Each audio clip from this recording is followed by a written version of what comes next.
Welcome back to Bristol Motor Speedway, under caution for the fourth time today at the Scott's Turf Builder 300 NASCAR Nationwide Series event.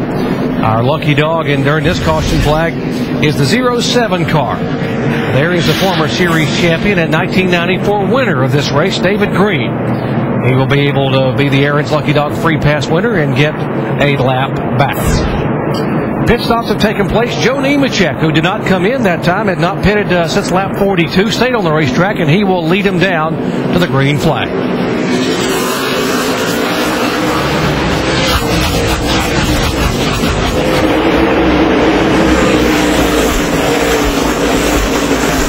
All the guys behind him have fresh tires, and it should not take them long with fresh rubber to be able to make a move on the inside of Nemechek. Here goes Kyle Busch. Yeah, but it's still a good strategy. He pitted, like I said, on lap 42, and staying out right here is a good move for him to try to gain some track position, because if the cautions will fly right, he'll make up a lot of spots doing this. He's going to lose some of these leaders because they're faster, but he's hanging tough on the outside of Kyle Busch.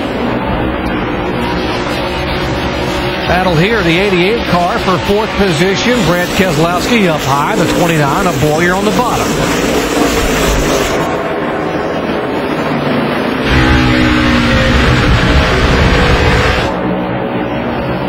Boyer able to make that pass out of turn 4 on Brad Keselowski.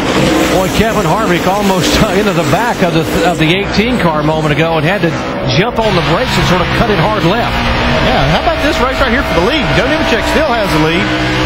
Harvick and Kyle Busch are trying to settle second spot. Nemechek doing a great job here, though.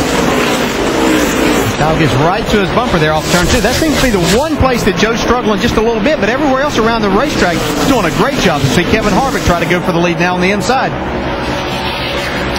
Harvick has yet to lead today. And is he having a problem, though, Vince? Well, Kevin Harvick says his alternator is not working. Crew Chief Ernie Cope came to him and said, "What's your voltage?" Kevin said 12.5, and it seems to be holding steady. Kevin seemed a lot more worried about it than Ernie Cope, so maybe Ernie's just playing a little psychology with him. They've got all their fans and everything turned off that they can. So far, so good, as you see him running strong on the track, but it's definitely a concern in the mind of Kevin Harvick. Well, Vince, right now he's got his fans on their feet because they're loving what they're seeing, that Kevin Harvick is on the bottom of the racetrack trying to get by Joe Nemechek. It's a great race for the lead. Look at all these cars. Joe Nemechek doing a great job on the outside, but you got Carl Edwards, Kyle Busch, all these guys. Clint Boyer, now Brad Keselowski's joined the mix. Yeah, I don't think Kevin, look, he gets loose down in turns 1 and 2. Goes up the track. Here comes Carl Edwards. 3 wide on the backstretch at Bristol. We heard Kevin in the countdown show say that that's the one place that he has to be careful getting loose into turn 1. That's exactly what he did there. Now we'll see if Carl Edwards can handle Joe Nemechek. Again, Edwards has tires that are 47 laps newer than Nemechek's. Oh, really gets a good run. He's got the lead now up turn 4. Contact right there on the straightaway. Carl not quite clear of Joe Nemechek and moved over on him, get in the corner. Challenge for third spot now, the 18 of Kyle Busch trying to sneak to the bottom underneath Kevin Harvick, but he will hold the position. Let's update the 87 car, Nemechek. Chip. What a great run for Joe Nemechek. He has not been in a nationwide car here at Bristol since 2005. As you guys said, he came down on lap 42, took 4 tires and fuel. The car was just a little bit tight, but really good run for this 87 team here today. Joe Nemechek has not won here. He has had 4 top 10 finishes and been awfully good at this track over the years and just hanging in that middle to upper groove there. Yeah, he's trying the best he can with those over tires and doing a good job. He got a little damage on that left front fender, though, from that contact with Carl Edwards.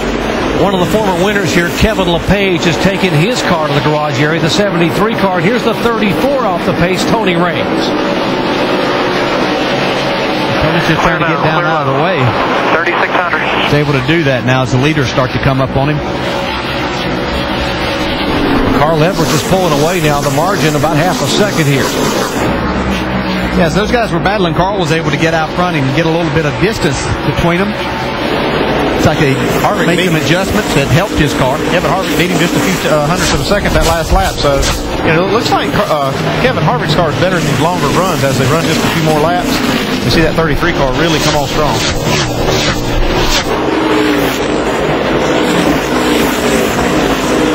run of the year for the driver in the 98 car, Paul Menard, who will run 16 times in the NASCAR Nationwide Series. Having a pretty good run. Yeah, he's good at this racetrack. When he drove for me, the first time we came up here, it just this track really fit him and his style well. He runs well. He's doing good. Dave? And he hasn't been feeling very well, so this is a positive for him. He started 11th, a good qualifying run. Crew Chief Matt Pushin told me that we can run with the leaders if we can just get our track position back.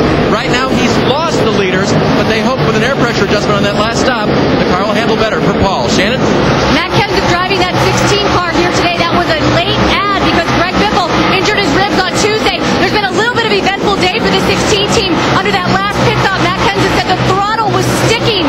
They were going to bring the car back down pit road just to see what was causing that problem. They have decided to just ride it out for right now, but we'll definitely keep our eyes on that.